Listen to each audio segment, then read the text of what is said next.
This isn't just another crime story.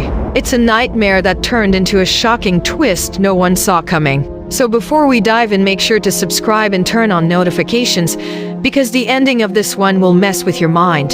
In 2015, in Austin, Texas, 19-year-old Emily Ross worked as a babysitter for the Colemans, a young couple with a 2-year-old son. One stormy Friday night, Emily was watching the baby while the parents went to dinner. Around 10:30 p.m., she heard something strange, a knock at the back door.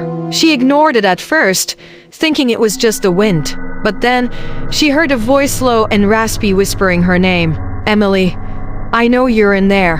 Panicking, she grabbed the baby and ran to the upstairs bathroom. She called 911, whispering every word. When police arrived, they found the back door forced open, muddy footprints on the floor, and a shattered window. But the intruder? Gone. Emily and the baby were safe. She was hailed as a hero babysitter. Her bravery made local headlines. The Colemans praised her. Everyone in town adored her. But detectives couldn't figure out one thing: how did the intruder know her name? The case went cold. Years passed. Emily moved to another city, went to college, and started a new life. But 7 years later, everything changed. A new detective reopened the case after a man named Trevor Mason was arrested for a string of burglaries and his DNA matched samples taken from the Coleman house in 2015. When police questioned him, Trevor said something no one expected. "I didn't break into that house to rob it. I went there because she told me to." Detectives were stunned. "Who told you to?" they asked. Trevor replied, "Emily Ross." They thought he was lying until they checked his old messages. And there it was, hundreds of texts between Trevor and Emily, weeks before the incident. She had planned the break-in with him.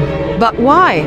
It turned out Emily had been stealing from the Colemans for months: jewelry, cash, even credit cards, and she staged the break-in to cover her tracks. The plan was for Trevor to make it look like a robbery gone wrong. But when he got inside, Emily panicked and called the cops earlier than planned. She played the victim, and it worked for years, until Trevor finally confessed. Emily was arrested in 2022 for conspiracy and insurance fraud. The town that once called her a hero now called her a liar. And the baby she saved that night? He's now old enough to understand that his babysitter wasn't the hero. Everyone thought she was the mastermind. So remember, in true crime, the victim isn't always who they appear to be. If you love shocking twists like this, hit subscribe, like, and turn on notifications, because I've got more stories that will make you question everything you thought you knew.